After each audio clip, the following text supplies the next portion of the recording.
इंदौर की राजनीति में एक बार फिर से एकलव्य गौड़ की सक्रियता सुर्खियों में आ गई है। धार्मिक, सामाजिक और हिंदुत्व के ट्रैक पर एकलव्य सियासी उड़ान भर रहे हैं। एकलव्य गौड़ की सक्रियता से सियासी गलियारों में चर्चा है कि क्या इंदौर की अयोध्या में एकलव्य ने विधानसभा चुनाव की तैयारी शुरू कर दी है। देखिए खास रिपोर्ट। इंदौर की अयोध्या में एकलव्य की सक्रियता। लखन दादा की पुण्यतिथि पर सजाया मंच। एकलव्य गौड़ की सक्रियता से चर्चाओं का बाजार गर्म। क्या एकलव्य ने शुरू कर दी विधानसभा चुनाव की तैयारी।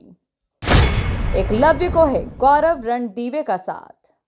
दरअसल अपने पिता पूर्व मंत्री स्वर्गीय लक्ष्मण सिंह गौड़ की 18वीं पुण्यतिथि पर हिंद रक्षक संगठन के मुखिया एकलव्य सिंह गौड़ ने संगोष्ठी का मंच सजाया, जहां नशाखोरी, गोहत्या और राष्ट्रवाद जैसे मुद्दों पर विस्तार से चर्चा की गई। सुप्रीम कोर्ट के अधिवक्ता अश्विनी उपाध्याय ने मंच से जोशीला भाषण दिया। ओटीटी को, अश्लीलता को कंट्रोल करने के लिए, नग्नता फोड़ता को कंट्रोल करने के लिए एक कानून बनाना जरूरी है। नहीं तो अभी आज की डेट में लगभग साल में 2 लाख लोग आत्महत्या कर रहे हैं या दूसरों को मार रहे हैं। अगर इसको नहीं रोका गया, ये आंकड़ा और बढ़ जाएगा। एक दूसरी समस्या जिस पर मैं चर्चा करना चाहूंगा, आज गुरुदेव सुबह में एयरपोर्ट से उतरा, तब से हम साथ में थे, उज्जैन दर्शन करने गए। आजकल एक गौ संरक्षण आंदोलन शुरू किया है देश संत समाज ने मिलकर। अब जब गौ हत्या रोकने की बात होती है, ऐसे लगता है कि हिंदूवादी विचार है, ये तो हिंदू चाहते हैं गौ हत्या विचार। भैया, गौ हत्या रोकना ये संतों का काम नहीं है।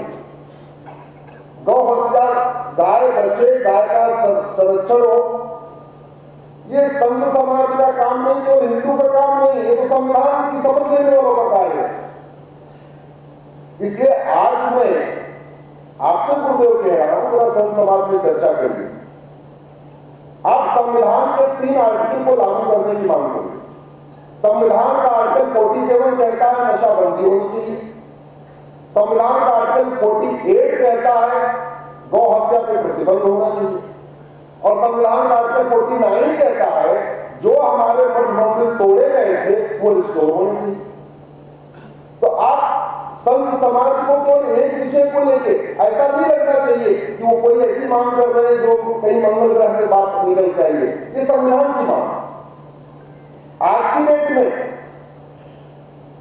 दुनिया में सबसे ज्यादा नशे का कारोबार भारत में हो रहा है, 1 लाख करोड़ का।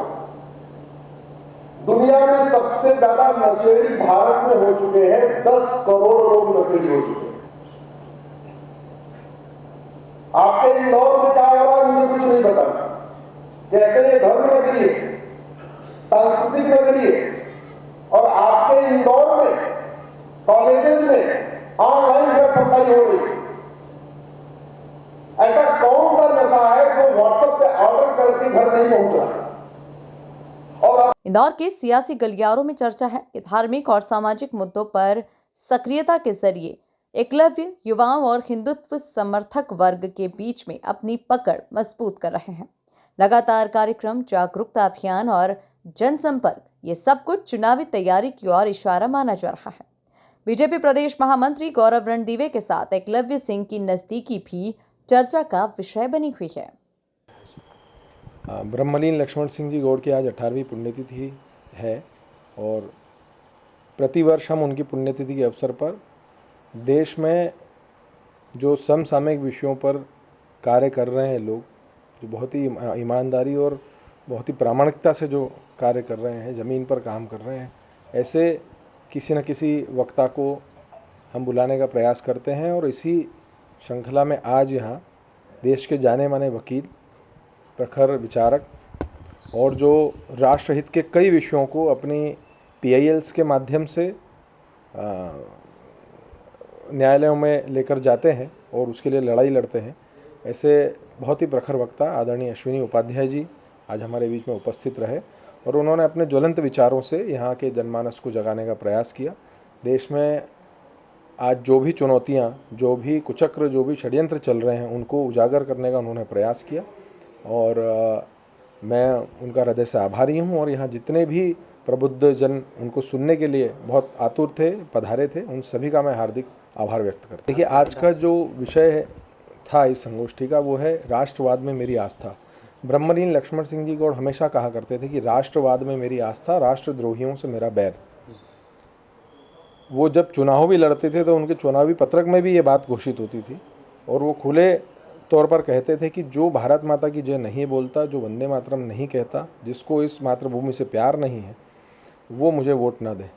उनका स्पष्ट मत था और ऐसे राष्ट्रद्रोहियों से वो सतत लड़ते आए। उनके विचार आम जनमानस तक, युवा वर्ग तक, आज के युवा तक पहुँचे, तो इसलिए आपको बता दें कि 4 नंबर विधानसभा सीट पारंपरिक रूप से गौड़ परिवार का मजबूत गढ़ मानी जाती है और मंच से विधायक मालिनी गौड़ एकलव्य का हौसला बढ़ा रही है। इंदौर के सियासी गलियारों में चर्चा है कि क्या एकलव्य ने विधानसभा चुनाव की तैयारी शुरू कर दी है। Bureau report, MP news, Indore.